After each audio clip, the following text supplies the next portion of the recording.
किसान आंदोलन को लेकर छत्तीसगढ़ के स्वास्थ्य मंत्री टीएस सिंहदेव ने कहा कि केंद्र सरकार ने कृषि कानून नहीं, बड़े व्यवसायियों के पक्ष में व्यापार कानून बनाया है। मोदी सरकार ने इसे संसद में अपनी सदस्य संख्या के बल पर पास किया है। अगर कानून किसानों के पक्ष में होता तो ऐसा व्यापक रिएक्शन नहीं होता।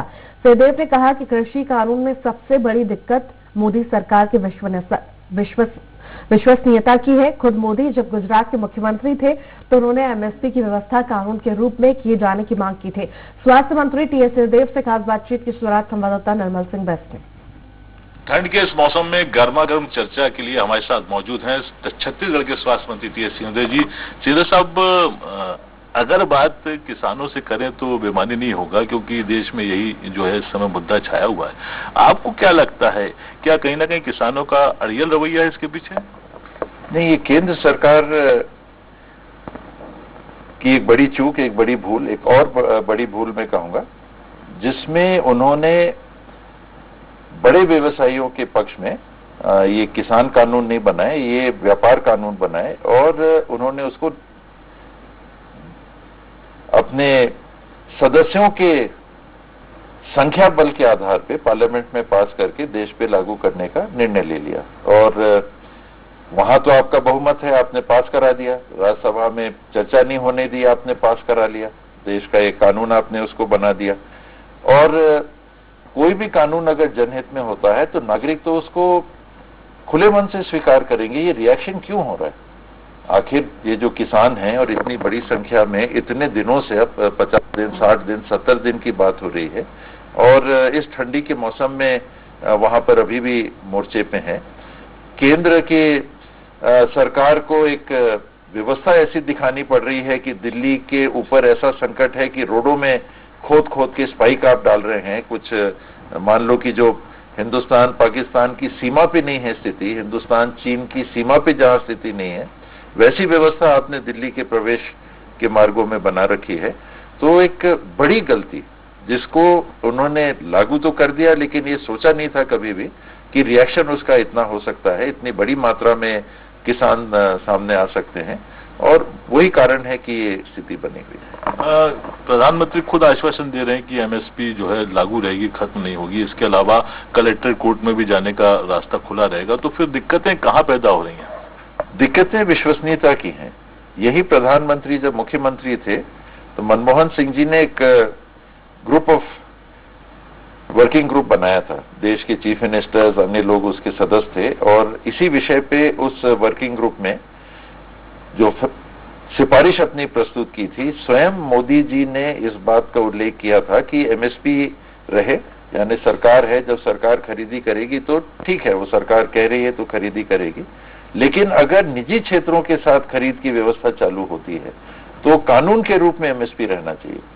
तो क्या हो गया, मुख्यमंत्री नरेंद्र मोदी जी की उस बात में प्रधानमंत्री नरेंद्र मोदी उसको बदल के प्रस्तुत कर रहे हैं। क्या ऐसा हो गया?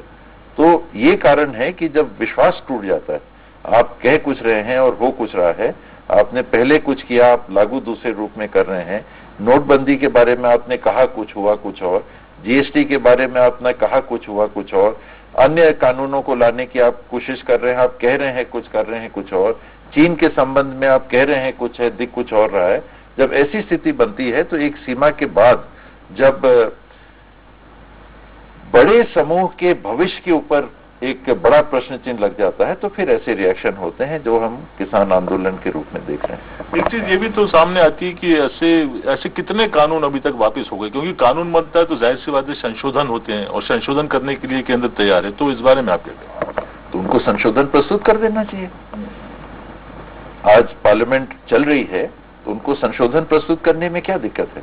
मान लीजिए कि ईगो का सवाल आ गया कि देश की सरकार, इतनी बड़ी सरकार, मोदी जी वो झुकते हुए दिख जाएंगे लोगों के सामने, जिनके सामने ऐसे करके हम लोग मदद मांगते हैं चुनाव के समय, उनको सामने अगर आज आपको महसूस हो रहा है कि झुकने की बात आ रही है तो प्रजातंत्र में एक तो बड़ी दुर्भाग्य, क्योंकि आप चुने हुए प्रतिनिधि नहीं बनते, लोग आपको अपना प्रतिनिधि बनाते हैं। और उन लोगों के सामने उनकी बात को मानने में आपको इतनी तकलीफ अगर हो रही है तो वही कारण बनता है कि अविश्वास और बढ़ता है। और आप कह रहे हैं कि हम चेंज करने के लिए तैयार हैं, तो बिल लाने में तो कोई रोक नहीं है। आज चूंकि किसानों की है तो कहीं ना कहीं पॉलिटिकल इन्वॉल्वमेंट तो जुड़ ही गया है कांग्रेस का चाहे बीजेपी का। तो आपको क्या लगता है इससे बीजेपी को आने वाले चुनाव में कितना नुकसान हो सकता है और कांग्रेस को कितना फायदा? नुकसान और फायदे की बात सेकेंडरी है। किसान आंदोलन विशेष के रूप में क्योंकि चर्चा हो रही है, तो किसानों ने ही शुरू से ये कहा था कि हम इसको अलग रखना चाहेंगे, किसी दल का हम डायरेक्ट सपोर्ट नहीं ले रहे, आपको अपने तरफ से जो व्यक्त करना है एक तरह से आप अपना कर सकते हैं।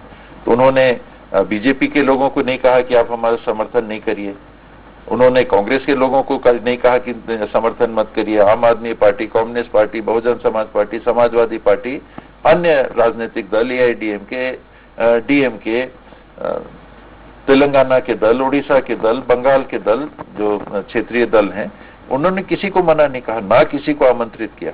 उन्होंने प्लेटफॉर्म शुद्ध रखा कि ये किसानों से जुड़ा हुआ मामला है, हम किसी पार्टी का फ्लैग अपने आंदोलन के साथ नहीं जोड़ेंगे। इतने दिन चलने के बाद में राजनीतिक दलों को भी ये बात आती है, मीडिया के साथ ही पूछते हैं कांग्रेस के लोगों से, आप क्या कर रहे हैं? आप कुछ नहीं करिए तो मीडिया में ऐसा चित्रण करा दिया जाएगा, तो इनको तो कोई चिंता ही नहीं है या इनको कोई आपत्ति नहीं है। कानून से कांग्रेस वाले क्यों चुप हैं, सपा वाले क्यों चुप हैं, भाजपा वाले क्यों चुप हैं? भाजपा तो कह रही है कि भाई हमारे सरकार ने दिल्ली के ये कानून बनाया है तो हम तो बिल्कुल संतुष्ट हैं, हमको कुछ नहीं चाहिए। किसान के साथ जो हो रहा है वो किसान जाने, उनको कोई बरगला रहा है। सीमा पार को अब याद करने लग रहे हैं लोग, कुछ और बातों को याद करने लग रहे हैं लोग। तो इन परिस्थितियों में राजनीतिक दलों ने और विशेष करके कांग्रेस ने एक परहेज रखा, उनका सम्मान रखा किसान आंदोलन का कि आप अपने जगह करिए, लेकिन हम भी किसानों के लिए अगर चिंतित हैं और ये सोचा जा रहा है या ये प्रचारित किया जा रहा है कि कांग्रेस कुछ नहीं कर रही है, तो अलग से अपने प्लेटफॉर्म पे हम भी किसानों के पक्ष में अपनी बात रखेंगे। चंदे की चर्चा भी इन दिनों काफी चर्चित रही है, राम मंदिर को लेकर जो चंदा किया जा रहा है, और खासकर छत्तीसगढ़ के मुख्य सचिव की बात करें तो उन्होंने राम मंदिर ट्रस्ट से जानकारी मांगी कि जो अधिकृत हैं आपकी, उनकी जानकारी दें। आपको क्या लगता है कि चंदे का मिसयूज किया जा रहा है? एक तरह से उचित ही हमारे मुख्य सचिव ने किया, क्योंकि अगर ये बात पब्लिक में आ रही है कि लोग अपने से पहल करके, मेरे पास 10 फोन आ गए कि चंदा दीजिए। उदाहरण के लिए मैं आपको कभी मौका लगे ऐसी तो जरूरत नहीं, मतलब एक आड़ रखना चाहिए कि कई लोगों ने मेरे को ही बोला कि आप इसके लिए चंदा दीजिए, तो क्या वो अधिकृत हैं?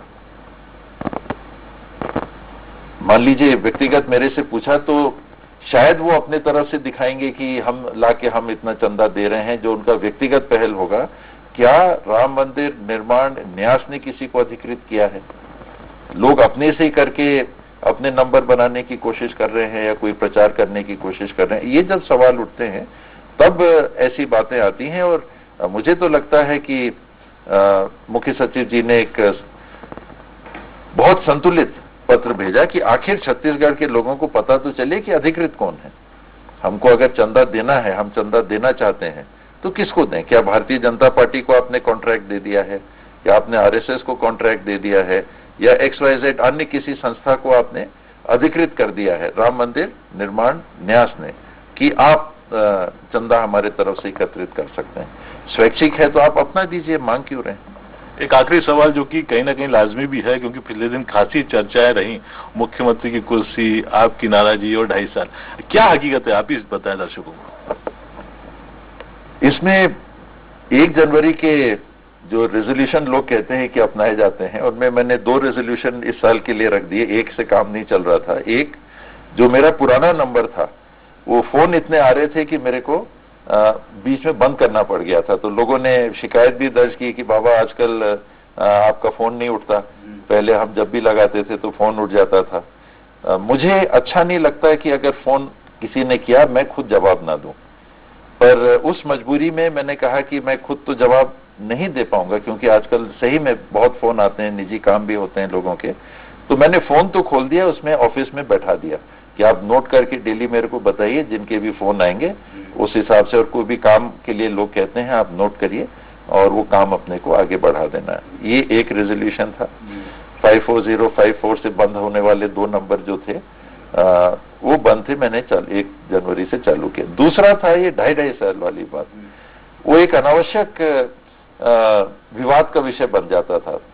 मेरी आदत है कि मैं प्रयास करता हूं कि अगर कुछ पूछा जाए तो जवाब देना चाहिए, पर उससे विवादों की ऐसी स्थिति बन जा रही थी कि मैंने 1 जनवरी से ये तय किया कि इसमें अब एक ही जवाब रहेगा, नो कमेंट। चलिए, बिल्कुल ठीक कहा आपने। नो कमेंट से ज्यादा अच्छा मेरे ख्याल से कोई कमेंट होता नहीं है। तो ये थे छत्तीसगढ़ के स्वास्थ्य मंत्री टीएस सिंहदेव, जिन्होंने कई मुद्दों पर स्वराज एक्सप्रेस के साथ अपने विचार साझा किए। कैमरामैन आजू खान के साथ निर्मल सिंह बैस, स्वराज एक्सप्रेस भोपाल।